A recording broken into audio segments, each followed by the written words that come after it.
review for the A12-9800 AMD Bristol Ridge APU.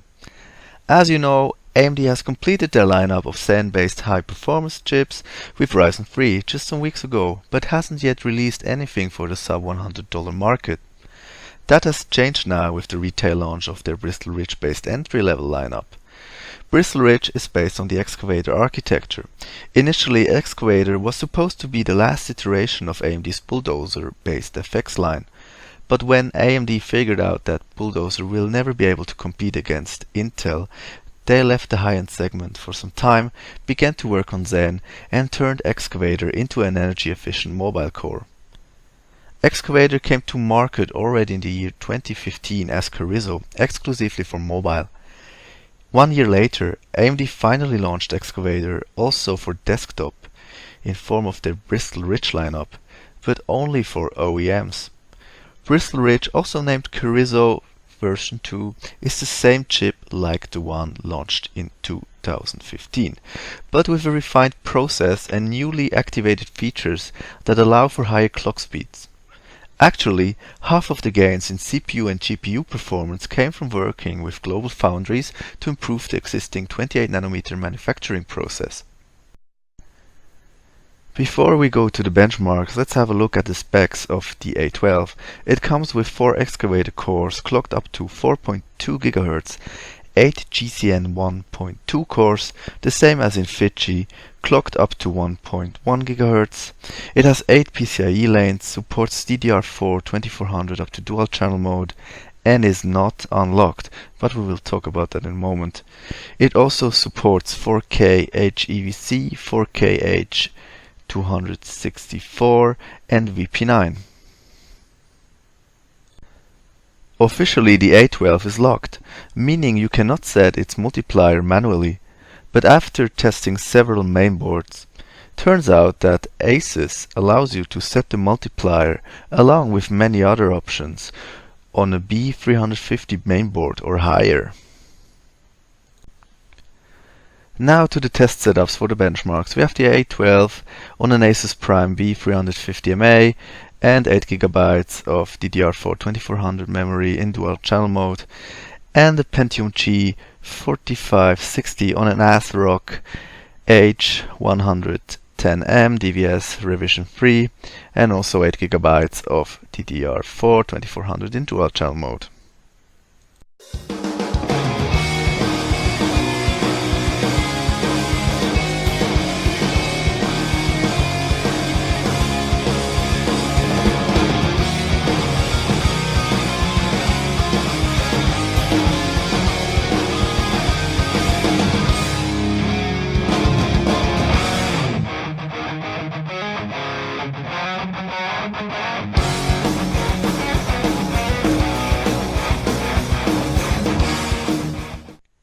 Now to the gaming tests. The iGPU tests are all done in 768p medium settings. The CPU tests are done in 1080p medium to high settings, and Tomb Raider, as an exception in the iGPU test suite, is in 1080p.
The A12 has a TDP of only 65 watts, and you maybe ask yourself, how is it even possible that it can have 4.2 gigahertz clocks on CPU and 1.1 gigahertz on the GPU core?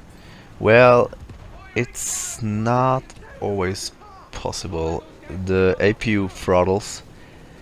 It throttles pretty smart, so it can keep the balance between CPU and GPU load, and in most cases it lets the GPU run at full speed and throttles the CPU, as we can see here in this example in Battlefield 1.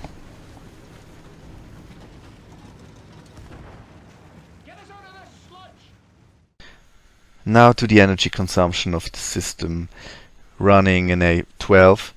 In idle we have 26.2 watts, under load running Firestrike we have 92.4 watts.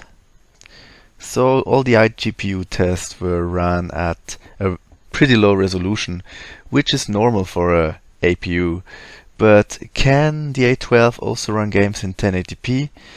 Yes, it can. Some games. Let's look at 4 of them.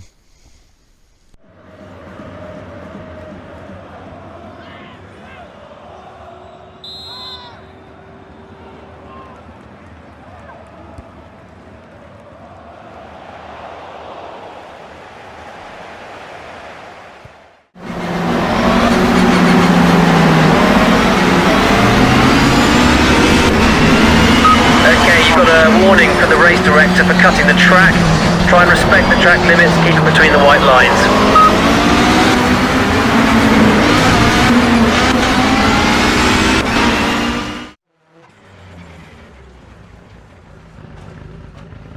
Five, 4, 3, 2, 1, go. Right 3 continues for 100. Left 6 over jump maybe 100. Right 6 through dip of 80.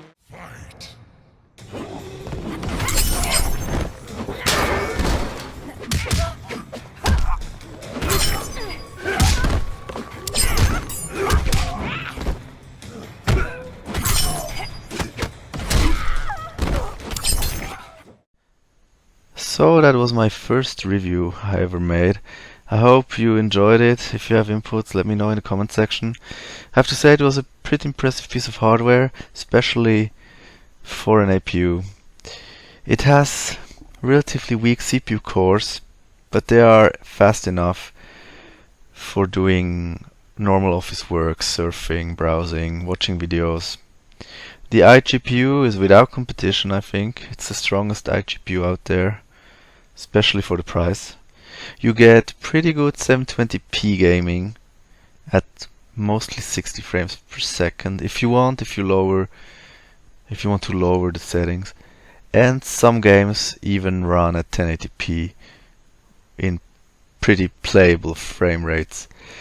But knowing there's an Athlon X4 out there or a Pentium G 4560 for only about 50 or 60 bucks, you might think about getting one of those two and pair them with a separate graphics card. Think about it. See ya.